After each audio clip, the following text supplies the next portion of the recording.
अस्सलाम वालेकुम ma'am, how are you? आप वालेकुम अस्सलाम। I am fine, thank you. आप कैसे हैं? जी अल्हम्दुलिल्लाह। डॉक्टर साहब कैसे हैं आप? खैरियत से हैं? अस्सलाम वालेकुम। वालेकुम अस्सलाम जी, अल्हम्दुलिल्लाह, I am very good, thank you very much. Sir most welcome. It's pleasure to have you on the learning board. Okay, thank you very much. लोग हमारे साथ कनेक्ट होते रहेंगे। अब हम थोड़ा सा चिट चैट करेंगे before starting the formal session. इससे पहले कि हम आगे बढ़ें, we have to build the rapport. हम एक दूसरे को मुतारफ करवाएंगे ताकि हमारे लिए चीजें आसान रहें। So please everybody will through the first stone. आप में से कौन पहली बात करना चाहेगा? डॉक्टर साहब, would you like to start? आपसे शुरू करते हैं। Why why not sir, why not? My name is Dr. Syed Hussain Haider Rizvi माशा। and मैंने जो है वो पीएचडी की हुई है environmental sciences climate change, that's really France great. से। मेरी हाँ। मास्टर्स और पीएचडी फ्रांस से है। और basically I am a scientist, और मैं जॉब कर रहा था, government job, Pakistan national space agency में। और रिसेंटली मैंने जो है वो रिजाइन तो नहीं, रिटायरमेंट ले ली है। और I came to this sector of education. That's really और ग्रेट। तो मेरा पैशन था, जो है मैंने अमेरिका में, यूरोप में और बहुत सारे दीगर कंट्रीज में एजुकेशन के सेटअप को बड़े क्लोजली देखा है। मेरी अपनी एजुकेशन भी है, प्लस मैंने पढ़ाया भी है यूरोप में, अमेरिका में भी। और पाकिस्तान में मैं पंजाब यूनिवर्सिटी में एज ए असिस्टेंट प्रोफेसर काम करता था। और अभी कोई 12 साल तक मैं रिसर्चर था। लेकिन एजुकेशन का बेसिकली मेरा पाकिस्तान में रहने का और यहाँ से, डॉक्टर साहब मेरे पास टाइम कितना है? मैं तो मुझे बस बता दें ताकि मैं इसको कंक्लूड कर सकूं। Sir it's for everyone 30 seconds, लेकिन इट्स गुड आप अपनी एक्सपर्टीज शेयर कीजिए। No problem at all. We can leverage the okay. Time because this is the platform of all learned personalities. So हमें बड़ा अच्छा लगता है, हम सुनते हैं। और विंस्टन चर्चिल कहते हैं, it is always good to speak but it is always very good to listen. Okay, यार, ट्रू। तो मेरा एजुकेशन में बहुत इंटरेस्ट था, और स्पेशली मैंने इस पॉइंट ऑफ व्यू से देखा था कि पाकिस्तान में क्या ऐसी चीजें हैं जो हम कर सकते हैं। तो वो मुझे एजुकेशन के सेक्टर में जो है वो बहुत गैप नजर आया कि हमारे यहाँ एजुकेशन के बहुत सारे प्रॉब्लम्स हैं, दैट एवरीबडी नोज दैट। तो उसमें मेरे पास ये मुझे लगता था कि मेरे पास जो है वो ये एज है कि मेरा एक्सपोयर और जो चीजें मैंने देखी हैं वो चीजें बड़े आराम से हम इम्प्लीमेंट यहाँ पे कर सकते हैं, और उसके रिजल्ट्स डेफिनेटली आने चाहिए। तो बस इस सोच के साथ एक इम्प्रूवमेंट लाने के लिए I came all the way to this sector. और अल्लाह से उम्मीद करता हूँ कि जो है वो इसमें वाकई कोई बेहतरी हमारे हाथ से हो सके। This is what actually, that's all. Sir, that's all. Thank you very much. And I cordially, from the core of my heart, welcome you because you, like thank genius, you like having expertise at par, can really make a change impact. So this is always wonderful because हमारा आज पहला ही interaction है, and inshallah this is not going to be the last one. Yes, Sada Hussain sir, please. अस्सलाम वालेकुम sir. Sir वालेकुम सलाम। कैसे है सर? ठीक है। जी बेहतरीन सर, अल्हम्दुलिल्लाह। सर मेरा नाम सदाम हुसैन है। बेसिकली बिलोंग करता हूँ ट्राइबल एरिया फाटा से, लंडी कोतल डिस्ट्रिक्ट खैबर से, लेकिन इदारा चला रहा हूँ सवाबी के। तो इदारे का नाम स्पार्कल इंटरनेशनल स्कूल है, और मुख्तलिफ एजुकेशन सेक्टर्स के साथ यू। करीबन करीबन जो है वो 12-13 साल का एक्सपीरियंस है, as administrator, as a supervisor, as academic in charge. तो सर लेकिन जो है ना, साथ साथ में मैं ये क्वेश्चंस भी पूछना चाहता हूँ कि क्या मैं अक्सर जब भी जाता हूँ या ट्रेनिंग सेशंस अटेंड करता हूँ, मेरा सवाल यही होता है कि क्या जो है वो जगह जगह पे जो है ना वो एडमिनिस्ट्रेशन अपनी जो स्ट्रेटजीज है वो चेंज करनी चाहिए कि नहीं चेंज करनी चाहिए। मिसाल के तौर पर एक एरिया ऐसा है जिसपे जो है ना पेरेंट्स अवेयर है, वहाँ पर जो है ना स्ट्रेटजीज आप जो है ना थोड़ा सा अलग रख सकते हो। बाकी जो है ना आपके साथ एक ऐसा एरिया है जिसके पेरेंट्स इतने अवेयर नहीं है, यानी एजुकेटेड नहीं है, तो वहाँ पर जो है ना आप स्ट्रेटजीज जो है ना अलग रख सकते हो।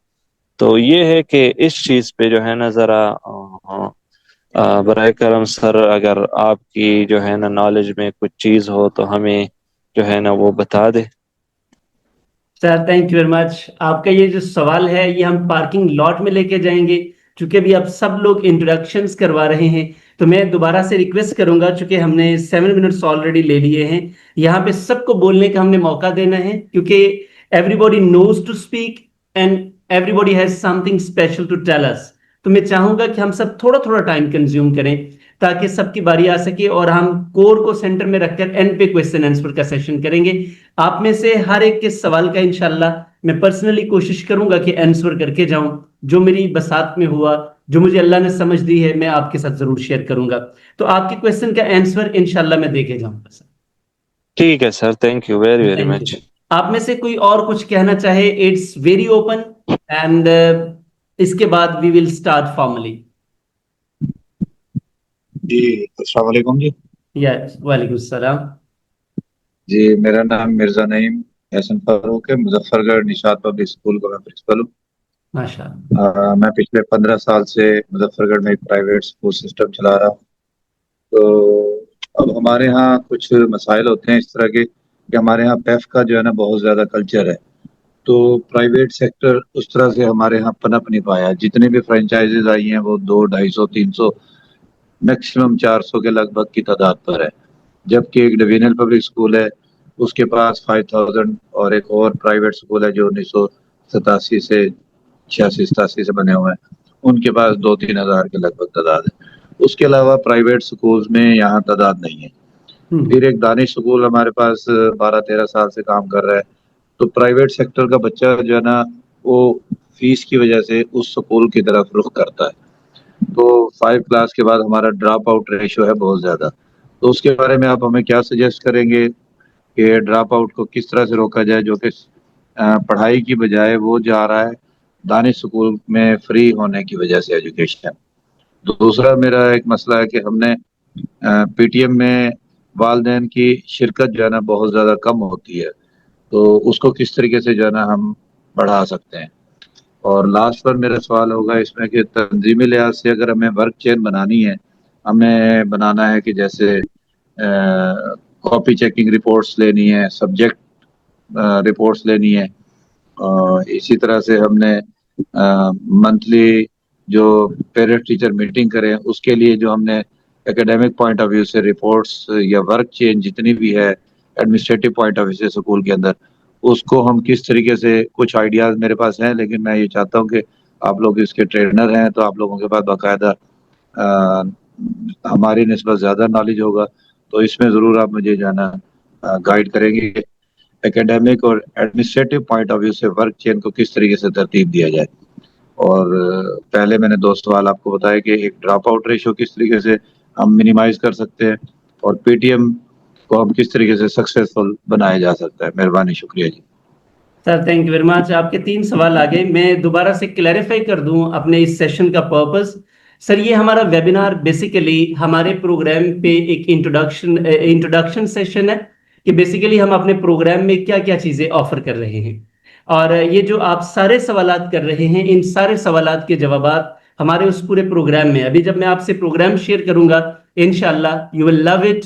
और जब उसकी एक्सप्लेनेटरीज की तरफ हम जाएंगे, जितने इश्यूज अभी आप लोग बता रहे हैं सर, हमने अपनी रिसर्च के मुताबिक जो भी एक्सपीरियंसेस हमने गेन किए हैं, हमने उनको सम अप करके पाकिस्तानी कॉन्टेक्स्ट में उनको फिट किया है। तो इंशाल्लाह आपको अच्छा लगेगा। मैं आपसे इजाजत चाहूंगा सबसे, चूंकि इस तरह हम अगर सवाल कर, क्योंकि टाइम हम 30 सेकेंड्स देते हैं, तो 2 मिनट की बात होती है तो फिर हम और कुछ नहीं कर सकेंगे, क्योंकि आपके फौरन बाद मेरा बजटिंग पर एक सेशन है और ये बिजनेस कम्युनिटी के साथ है। तो मैं चाहता हूं कि without consuming much more time, हमें अब अपने टू द पॉइंट बात की तरफ आना चाहिए, ताकि अभी तक जो सवाल आए हैं इनको साथ साथ में एड्रेस करता जाऊंगा, और जहां कहीं मैं भूलूं तो आपने मुझे वापस अपने सवाल की तरफ जरूर लेकर आना है। मैं कोशिश करूंगा कि भूलूं ना, आपके सवालात को याद रखूं और उन पे जरूर बात की जाए। So nice of you. आप सब लोगों का बहुत शुक्रिया, आपने अपने कीमती राय से नवाजा। अभी इंशाल्लाह हम जिस चीज पे बात करने जा रहे हैं वो हमारा आज का कोर पर्पस है कि हम उसको देखें। सर हमने जैसे भी डॉक्टर साहब भी फरमा रहे थे और सर आपने भी अपने एक्सपीरियंस की चीजें शेयर की, बेसिकली एक प्रोग्राम तरतीब दिया है और प्रोग्राम स्कूल लीडरशिप है। पूरी दुनिया में जितनी भी, चूंकि हमारा बिजनेस कम्युनिटी के साथ ज्यादा लेन देन है, हम बिजनेस कम्युनिटी को ज्यादा ट्रेनिंग देते हैं और जिस एरिया पर हम फोकस कर रहे हैं वो पर्सनल और प्रोफेशनल डेवलपमेंट है। बेसिकली अगर मैं यहाँ पे कोट करूं पूरी दुनिया के स्टैटिस्टिक्स को देखा जाए तो तमाम की तमाम ऑर्गेनाइजेशंस जितनी भी दुनिया में वर्क कर रही हैं, अब पाकिस्तान में जब हम देखते हैं तो लोगों का रुझान थोड़ा डिफरेंट है। इस वक्त आप सब लोग स्टेक होल्डर्स हैं, मैं आपकी राय भी जानना चाहूंगा इसके ऊपर। हम जब किसी से पूछते हैं कि सर आप स्कूल ये कॉलेज क्यों चला रहे हैं, तो वो हमें जवाब देते हैं बड़ा फिलबदी और पेट आंसर देते हैं कि सर हम कम्युनिटी को सर्व करना चाह रहे हैं। That's quite simple. अच्छा, अब ये बात तो उन्होंने कर दी, या आप भी अगर बिलफर्ज बात कर देंगे, बात तो आपने कर दी, लेकिन business is always business. Business is always business. जैसे अभी सर ने सवाल किए हैं, उनका कंसर्न बेसिकली बिजनेस नहीं बढ़ रहा, तादाद नहीं बढ़ रही तो बिजनेस नहीं ना बढ़ रहा। तो जब बिजनेस नहीं बढ़ रहा, हम तो कम्युनिटी सर्विस के लिए कर रहे थे, तो अगर कम्युनिटी सर्विस के लिए कर रहे थे फिर तो हमें कोई प्रॉब्लम नहीं होना चाहिए। लेकिन we are always doing all these things as a business activity. अब जब हम बिजनेस एक्टिविटी के तौर पर कर रहे हैं तो सर फिर हमारे ऊपर लाजिम है कि बिजनेस के प्रिंसिपल्स को हमें देखना पड़ेगा। और हमने जब मार्केट में हम जाते हैं तो हमने जो देखा है बहुत बड़ा गैप है कि हमारा जो बिजनेस अप्रोच है वो एंटायरली डिफरेंट है। बिजनेस की बेसिक कुछ पैरामीटर्स हैं, वो हम जब तक पूरे नहीं करेंगे तब तक बिजनेस कोई भी किसी भी फॉर्म में है, वो सर्विसेज की फॉर्म में है या वो फिर प्रोडक्ट्स की फॉर्म में है, वो ग्रो नहीं करता। सर इसके लिए हमने ये दो बेसिकली टैगलाइंस रखी हैं कि स्कूल के प्रिंसिपल्स, ओनर्स या डायरेक्टर्स जो भी स्टेक होल्डर वहां पे हैं, सर उनकी लीडरशिप, और दूसरा स्कूल का ग्रोथ प्लान। ये दो चीजों को हमने क्लब किया है और ये बड़ा इंपॉर्टेंट है क्योंकि इसके बगैर इदारे की ग्रोथ अगर नहीं है तो पर्सन जितना मर्जी अच्छा है बेकार है। यानी कि पर्सन बहुत अच्छा है, लीडर बहुत अच्छा है, इदारा ग्रो नहीं कर रहा, तो फिर उस पर्सन को हमने क्या करना है, क्योंकि इदारे में उस पर्सन की प्रेजेंस का इंपैक्ट कोई नहीं आ रहा। इसी तरह इदारा ग्रो कर रहा है और पर्सन में अगर वो लीडरशिप क्वालिटीज नहीं है तो सर फिर भी प्रॉब्लम्स हैं कि अल्टीमेटली पर्सन को भी ग्रो करना चाहिए।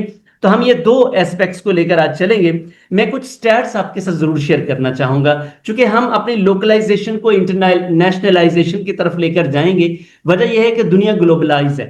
अब इस ग्लोबलाइज्ड वर्ल्ड में, ग्लोबल विलेज में हमें अगर एग्जिस्ट करना है तो ultimately we have to know the things what's going on around us, हमारे आस। तो हम स्टैट्स पे कुछ थोड़ी सी बात कर ले, just a minute.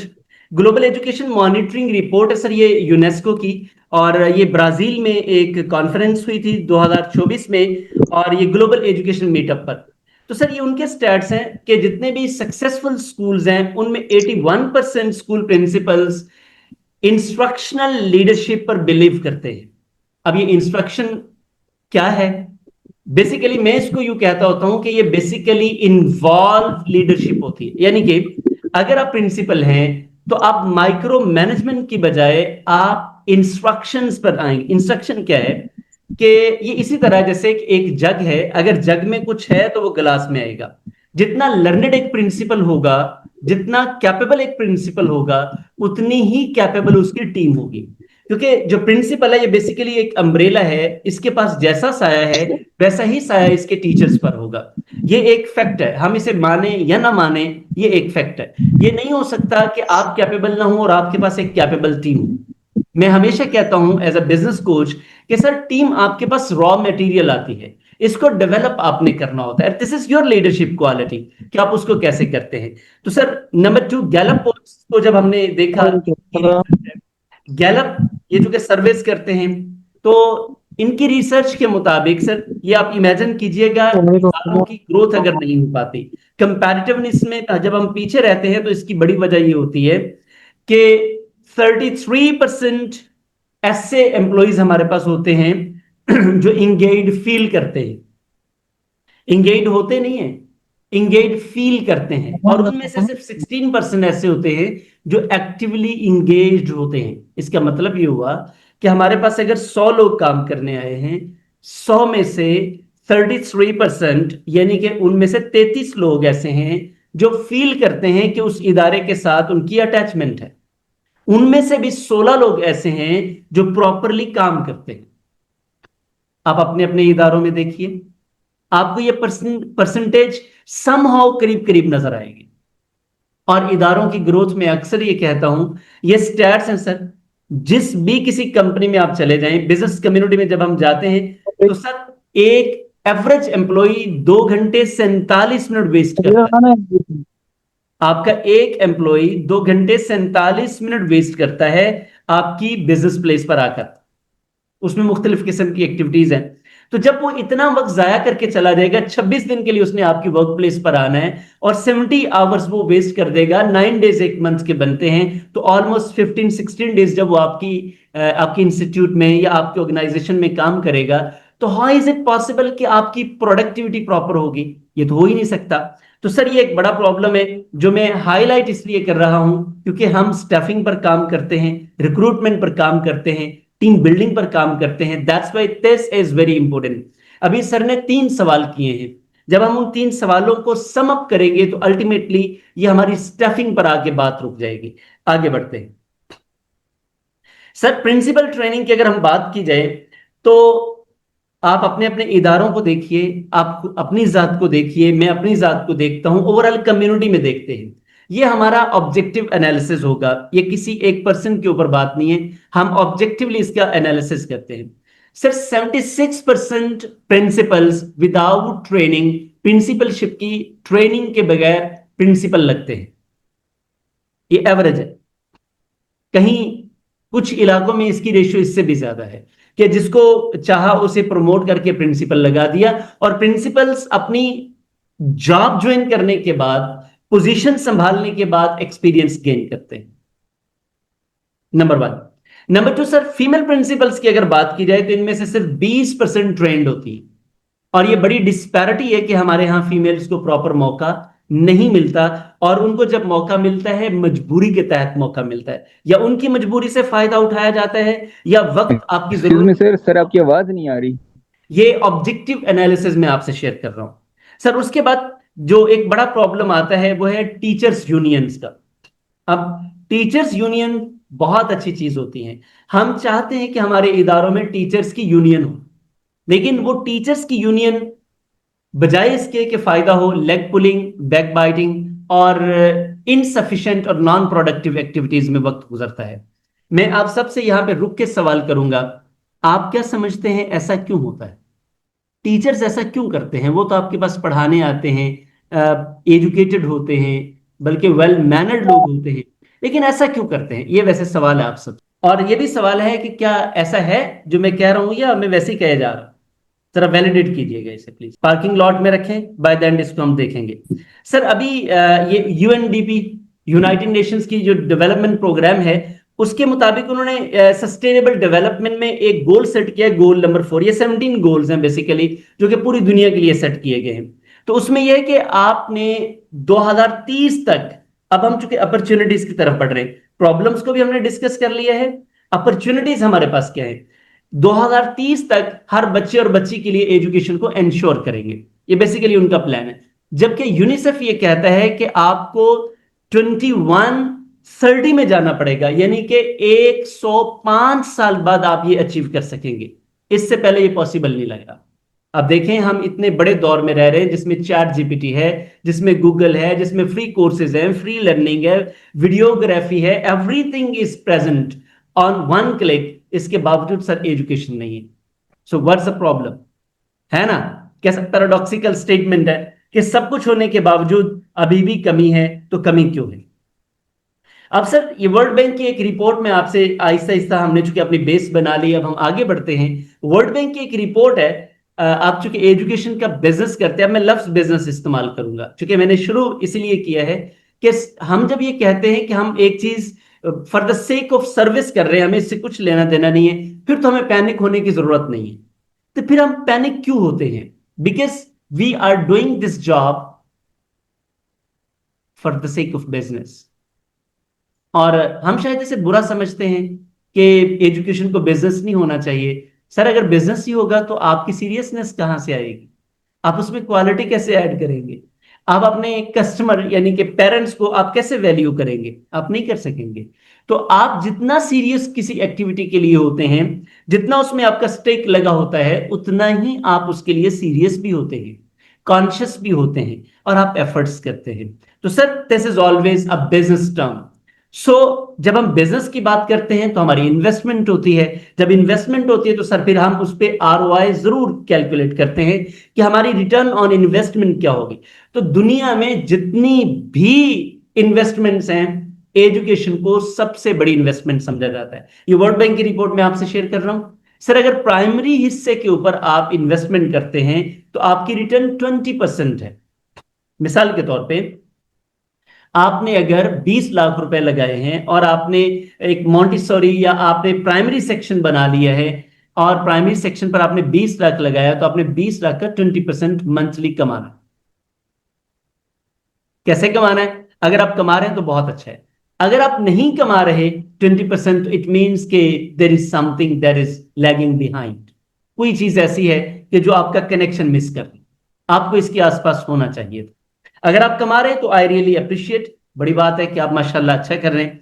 Secondary level पर सर आपका रिटर्न 14% है। इसकी वजह यहां पे एक्सपेंस आपका बड़ा हो जाता है, आपकी टीचर्स की सैलरी ज्यादा हो जाती है, बल्कि इसमें मैनेजमेंट स्टाफ ज्यादा हो जाता है और इंफ्रास्ट्रक्चर की बहुत सारी चीजें इन्वॉल्व हो जाती हैं। हायर लेवल पर जाके सर चूंकि प्रोफेसर लेवल पे चले जाते हैं और वहां पे एक्सपेंस और ज्यादा बढ़ जाता है, इंफ्रास्ट्रक्चर और ज्यादा अच्छा करना पड़ता है, तो सर 11% आउटपुट है।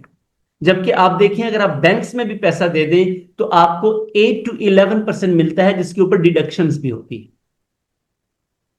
तो इतनी बड़ी इन्वेस्टमेंट है जिसके ऊपर इतना बड़ा रिटर्न है आपके पास। और ये मैं शेयर इसलिए कर रहा हूं for the sake of understanding कि हमें अब इसको एक बिजनेस माइंडसेट के तौर पर लेकर चलना है। सर अब इसमें अपॉर्चुनिटीज क्या है? मैं कुछ चीजों को हम समझते हैं कि ये प्रॉब्लम्स हैं, मैं हमेशा प्रॉब्लम्स को अपॉर्चुनिटीज समझता हूं, क्योंकि जहां प्रॉब्लम होगा वहां आपके लिए सर अपॉर्चुनिटी होगी। बल्कि प्रॉब्लम आपको कॉल करता है कि आइए मेरे अंदर अपॉर्चुनिटीज हैं, just you have to search out. Sir दुनिया में 195 ममालिक में से सर हमारा 159 नंबर है लिटरेसी रेट में।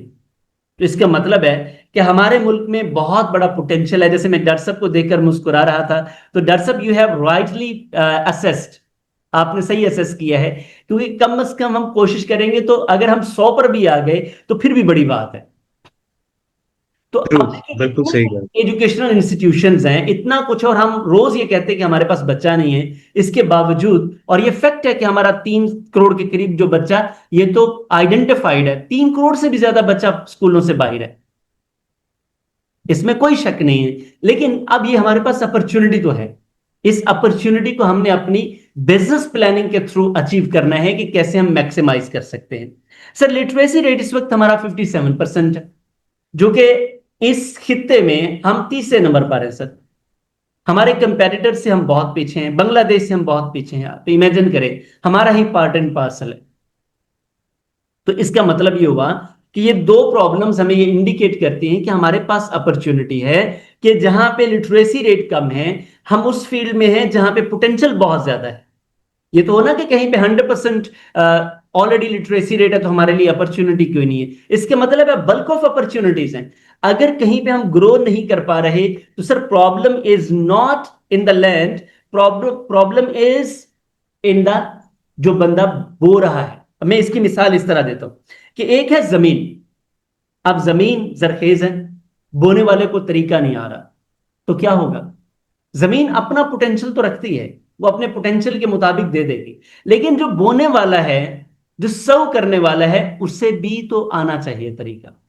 ये इसी तरह है कि मैं अभी लास्ट सेशन में, मेरा बिजनेस सेशन था, तो मैं उनको बता रहा था इस सवाल, एक एनालॉजी, कि सर अगर आपके पास बीज हो, आपके पास खाद हो, पानी हो, आप हल चलाए बगैर किसी खेत में जाके डाल दें तो काम तो यही होना है ना, बीज ही फेंकना है हमें। बीज बिखेर देंगे, खाद भी डाल देंगे, पानी भी लगा देंगे, तो फिर हल चलाने की क्या जरूरत? तो अल्टीमेटली हम जमीन जैसी बनाएंगे वैसा फल ले लेंगे। सो इज द केस, ये हमारे पास एजुकेशन सेक्टर एक अपॉर्चुनिटी है, ये एक लैंड है। अब इसमें जैसी आपने प्लाइंग करनी है, जैसे आपने सीड्स इसमें बिखेरने हैं, जैसी आपने इसकी हिफाजत करनी है, ये आपकी प्लानिंग है, ये आपका बिजनेस माइंडसेट है, ये आपकी अप्रोच है कि how do you want to take benefits from this. तो अपॉर्चुनिटी बहुत बड़ी है सर। आइए जरा देखते हैं कि इस अपॉर्चुनिटी को हम ग्रैब कैसे कर सकते हैं। अब सर दुनिया में हम हैं और दुनिया है, यही है ना, कंपैरिजन इसी तरह किया जाता है। तो हम क्यों पीछे हम क्यों पीछे हैं? सब कुछ हमारे पास है, सारी दुनिया के पास भी 24 घंटे हैं, हमारे पास भी 24 घंटे हैं। अब हम अगर ये सब मिलकर कहें कि हमारे पास रिसोर्सेज नहीं है, तो सर मैं इस पे by the end of the session जरूर कहूंगा, अभी ये कहूंगा कि हम अपने रिसोर्सेज को सही तरीके से इस्तेमाल नहीं करते। वो जितने भी लोग जो रोना रोते रहते हैं सर, कामयाबी उनका मुकद्दर नहीं होती। कामयाबी सिर्फ उन लोगों को मिलती है जो अपने मसाइल को वसाइल में बदल लेते हैं। तो मसाइल हर जगह पे है। किसी भी एक कल्चर्ड कंट्री में चले जाएं, आप अमेरिका में अगर जाएं तो आप देखेंगे कि आपकी सोच से भी ज्यादा मसाइल है, लेकिन मसाइल को वसाइल में बदले। अल्टीमेटली ये हमारे पास और ऑप्शन नहीं होता। ये अभी कुछ क्वेश्चंस आए हैं, नो वॉइस। चलें जी, आप अपना नेटवर्क चेक कीजिएगा जरा, कोई बात नहीं है, सबके साथ ही है। अच्छा सर, हमारा और बाकी लोगों का प्रॉब्लम क्या है, ये आपको एक ऐसी स्लाइड है जो आइडेंटिफाई करने में फायदा देगी कि आप क्या कर सकते हैं एजुकेशन में different. Sir rote versus real learning, हमारा यहां पे प्रॉब्लम यह है कि we are running the rat race. Rat race समझते हैं, चूहों जैसी दौड़ है जिसका मकसद कोई नहीं है। The system of grades has degraded the entire system. हमारे पास ग्रेड्स का सिस्टम है और इसने पूरे सिस्टम को डिग्रेड कर दिया है। हमारा बच्चा तोता तो बहुत अच्छा है, सबक तो बहुत अच्छा याद करता है, लेकिन जिंदगी के सबक में आकर फेल हो जाता है। प्रैक्टिकल लर्निंग नहीं। सो सर रियल लर्निंग का फुकदान है। तो आप अगर रियल लर्निंग दे सकते हैं तो आप कमाल कर देंगे। दूसरा sir practical and creative. Rote से यानी कि जो किताबों के काले कागज हैं या काले अल्फाज हैं, हुरूफ हैं, सर इससे आगे बियॉन्ड द वर्ड्स। मैं हमेशा कहता हूं teaching is always beyond the books. आपको लर्निंग अगर देनी है तो ये बियॉन्ड द बुक्स देनी है। आप अगर बियॉन्ड द बुक्स नहीं जा सकते तो सिर्फ सर फिर बाउंड्रीज हैं। अगर आपने बाउंड्रीज में बच्चों को रखा हुआ है तो सर फिर आप ultimately we are producing nothing like just the heel followers. Educational ideals नहीं है सर हमारी कम्युनिटी में।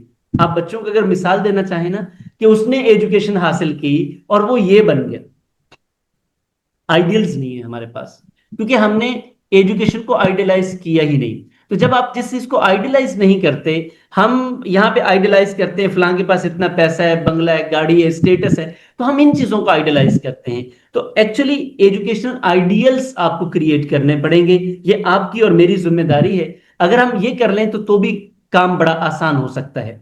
टेक का बड़ा गैप है सर। अब चूंकि दुनिया बदल चुकी है, शिफ्ट आ गया है, तो टेक की एजुकेशन अगर आपके इदारों में है तो आप ये भी बहुत बड़ा शिफ्ट कर सकते हैं लोगों की सोच का। प्रायोरिटी शिफ्ट आपको करना पड़ेगा। देखें हमारी प्रायोरिटी अभी जहां भी आप देखेंगे इस वक्त एक बड़ा हमारे यहाँ एक प्रॉब्लम चल रहा है और सारी नेशन उसकी तरफ बहे चली जा रही है कि जी आपके बच्चे को 8 साल की उम्र में कमाना चाहिए। मैं एक बिजनेस कोच हूं, मैं हमेशा ये बताता हूं कि देखें पैसा आपके बच्चे को कमाना भी आना चाहिए, लेकिन उसे जिंदगी बिताना भी आना चाहिए। अगर आपने सिर्फ पैसा ही इकट्ठा कर लिया है, पैसा तो इस वक्त इस दुनिया में जितना पैसा इस वक्त हमारे पास है तारीख इंसानी में कभी नहीं रहा। तो पैसे ने तो हमारे मसाइल हल नहीं किए, पैसे ने तो मसाइल पैदा कर दिए हैं। तो एजुकेशन बेसिकली मसाइल हल करती है। तो अब जब हमारे मसाइल हल नहीं हो रहे, पैसा भी है, एजुकेशन भी है, तो फिर प्रॉब्लम कहां पे है?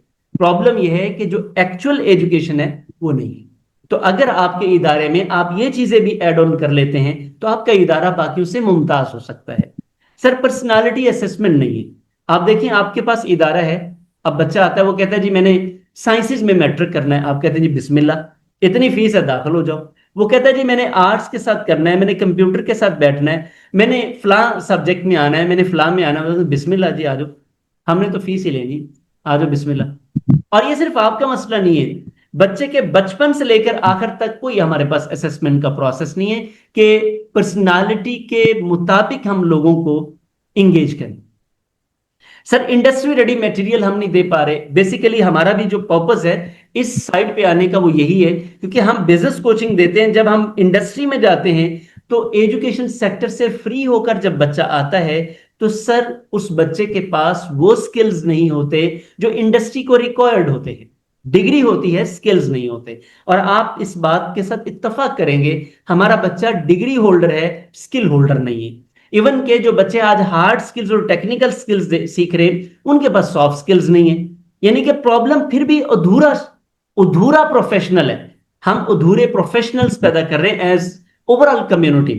तो अब हम इस गैप को भी अगर पूरा कर ले, यानी कि आपके इदारे में आप पूरे प्रोफेशनल पैदा करना शुरू कर दे, तो अल्टीमेटली आपका इदारा दूसरों से मुनफरिद है, ग्रो कर जाएगा।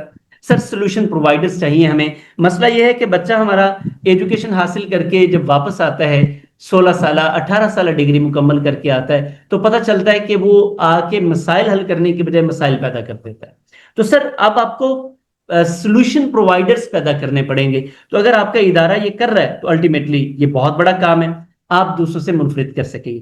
अब सर हमारा विजन क्या है? ये सारी चीजें तो मैंने एक बेसिकली बेस सेट करने के लिए कि हम किस किस्म के एजुकेशन सेक्टर में रह रहे हो, हम क्या ऐड ऑन कर सकते हैं। पहला sir, high performance teams build करने में हम आपकी हेल्प कर सकते हैं। दूसरा, हाई परफॉर्मेंस कल्चर्स, जो कि बड़ी जरूरत है। और सर ब्रांडेड स्टूडेंट्स। देखिए, आपको स्टूडेंट आपके इदारे का है, उसे बताना ना पड़े कि मैं फलां इदारे से, उसकी बॉडी लैंग्वेज, उसका एक्सपोजर बताए कि ये फलां ब्रांड का branded student. That's quite simple. Next, effective community engagement. Parents के बहुत सारे मसाइल होते हैं, वो वालिदैन स्कूल्स के साथ तामुन नहीं करते, तो ये इदारे इस वजह से भी आगे नहीं बढ़ पाते। तो हम आपके साथ मिलकर ये बहुत अच्छा कर सकते हैं कि आपकी कम्युनिटी आपके साथ फुली इंगेज हो। सर ऐसा है क्यों, हम क्यों ये चाह रहे हैं? जैसे मैंने आपको भी बताया कि एजुकेशन सेक्टर और industry gap. Education sector sir हमारा फाउंटेन है, ये फैक्ट्री है जो हमें प्रोफेशनल्स देती है। अब जब प्रोफेशनल्स ही ठीक नहीं आ रहे तो अल्टीमेटली इंडस्ट्री कैसे ग्रो करेगी? तो हम चाह रहे हैं कि आप लोग इसमें लीड लें। आप वो लोग हैं जो नेशन बिल्ड कर रहे हैं, तो सर आप ये गैप फिल कर सकते हैं, हम आपको इसमें सपोर्ट कर सकते हैं। आइए मिलकर इसको बेहतर बनाते हैं। सर अब हमारे इस प्रोग्राम में है क्या? बेसिकली हमने ना इसमें 4 मॉड्यूल्स बनाए। पहला मॉड्यूल सर, हमने जो मॉड्यूल नंबर 1 है, ये टीचर्स पर है। हमारा ये मानना है कि, बल्कि सब इसको मानते हैं कि एजुकेशन ट्राइएंगुलर प्रोसेस है। इसमें 4 पिलर, ट्राइएंगुलर, स्टूडेंट टॉपर है, इदारा है, पेरेंट्स हैं। अब ये इदारा और पेरेंट्स मिलकर बच्चे को सपोर्ट कर रहे हैं। जहां पे ये इम्बैलेंस आता है, बच्चा धड़ाम से नीचे गिरता है और अल्टीमेटली वो सोसाइटी के लिए एक प्रॉफिटेबल इंडिविजुअल नहीं बनता। तो पहला मॉड्यूल हमारा टीचर्स को कैसे बेहतर किया जा सकता है। 5 इसमें हमने बेसिकली डेज की ट्रेनिंग रखी है। हर मॉड्यूल में 5 डेज की ट्रेनिंग है। तो पहले दिन हम डिस्कस करेंगे अच्छा टीचर्स कैसे हायर करें, फिर स्कूल को नुकसान पहुंचाने वालों से जान कैसे छुड़ाएं, काबिल और तंग करने वाले स्टाफ को काबू कैसे करें। काबिल लोग तंग करते हैं, याद रखिएगा।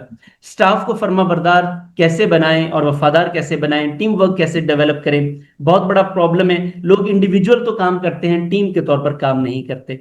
सर दूसरा हमारा मॉड्यूल इसी के ऊपर जो हमने इदारे में टीचर्स हैं और स्टाफ है, एक कल्चर जिसे हम कहते हैं, कल्चर कैसे बिल्ड किया जा सकता है, स्टाफ और प्रिंसिपल का ताल्लुक कैसे मजबूत किया जाए, स्कूल मैनेजमेंट कैसे बेहतर करें, एडमिशन में कैसे इजाफा करें, डिसिप्लिन और माहौल कैसा बेहतर बनाएं, और सर एडमिन और टीचिंग स्टाफ में हम आहंगी कैसे पैदा करें। ये बड़े इंपॉर्टेंट पॉइंट्स हैं जो कि हमने इसमें 1 डे 1 टॉपिक हम डिस्कस करेंगे इंशाल्लाह। और तीसरा मॉड्यूल सर हमारा है कि स्टूडेंट्स के ऊपर फोकस करेंगे इसमें हम, कि स्टूडेंट्स के रिजल्ट्स कैसे बेहतर करें, रवैया कैसे ठीक करें, कैरेक्टर बिल्डिंग कैसे करें, स्टूडेंट्स टीचर्स और इदारे का ताल्लुक कैसे मजबूत करें। क्योंकि ये बहुत बड़ा प्रॉब्लम आता है, एटिक्वेट्स प्रॉपर नहीं होते, बदतमीजी करते हैं बच्चे। वालिदैन और इदारे का ताल्लुक कैसे मजबूत बनाएं। और सर लास्ट मॉड्यूल बड़ा इंपॉर्टेंट है, फीस रिकवरी कैसे बेहतर करें, स्कूल की ग्रोथ में इजाफा कैसे करें, स्कूल का स्ट्रक्चर कैसे बेहतर बनाएं, स्कूल की मार्केटिंग कैसे करें, ब्रांडिंग कैसे करें, और एक स्कूल से मजीद स्कूल कैसे बनाएं। क्योंकि अगर आप एक स्कूल लेकर बैठे हुए तो सर फिर बहुत बड़ी कमी है। आपको 15, 20, 25 सालों में कुछ ज्यादा नहीं तो 5-7 इदारे जरूर बनाने चाहिए थे। सर प्रोग्राम का प्रोसीजर क्या होगा, 5 डेज की ऑनलाइन ट्रेनिंग होगी हर एक मॉड्यूल में। और हम इसको ऑनलाइन लाइव ऐसे ही रिकॉर्ड करते हैं। जैसे अभी आपके साथ मेरा ये डेमोन्स्ट्रेशन सेशन हो रहा है, ये भी लाइव रिकॉर्ड हो रहा है, और हम इसी को इसी तरह लाइव ही एडिट करके हमारी टीम प्रोसेस करके आपके साथ शेयर कर देगी। रिकॉर्डेड सेशंस भी फ्राहम किए जाएंगे, 1 वीक की प्रैक्टिकल, यानी कि 1 वीक की ट्रेनिंग होगी, दरमियान में 1 वीक का गैप होगा कि जो चीजें हम आपसे शेयर करें वो आप अपने इदारे पर अप्लाई करें। अप्लाई करने के बाद आपको जो रिजल्ट्स मिलते हैं, जहां कहीं आपको कोई ब्लॉकेज आता है, हम आपके साथ हैं ताकि प्रैक्टिकली चीजों को अप्लाई करके उनके सॉल्यूशंस और उनके रिजल्ट्स को देखा जा सके। सर ये 8 वीक्स का प्रोग्राम है टोटल, और इसमें 2 मंथ्स गुजरने के बाद सर हम 1 मंथ की आपको फॉलोअप क्वेश्चन आंसर फैसिलिटी भी देंगे। सर इसके पैकेजेस की अगर हम बात करें, चूंकि ये बड़ा इंपॉर्टेंट क्वेश्चन होता है, सब लोग करते हैं। सर सिंगल मॉड्यूल अगर आप लेना चाहेंगे तो ये 3500 का है, और अगर आप प्रोग्राम की मेंबरशिप लेना चाहेंगे तो सर ये पर course 2250 rupees per module, sorry. तो आप ये टोटल बनेगा 9000 का, आपकी इन्वेस्टमेंट है 9000। अभी जब मैं आपसे बात कर रहा था कि एजुकेशन पर इन्वेस्टमेंट कितनी इंपॉर्टेंट है, देखिए हम वो लोग हैं जो डेस पे खड़े होकर हम बच्चों को ये बताते हैं कि बच्चों एजुकेशन पर खर्च किया गया पैसा जाया नहीं जाता। अब this is the right time कि words should be cousins to the deeds. हम जो कहते हैं बच्चों को, हमें खुद भी उस पर अमल करना चाहिए। हम कितना लर्न करना चाहते हैं, और everybody needs to learn something. हर किसी को सीखने की हमें जरूरत है, आपको जरूरत है, हर किसी को जरूरत है।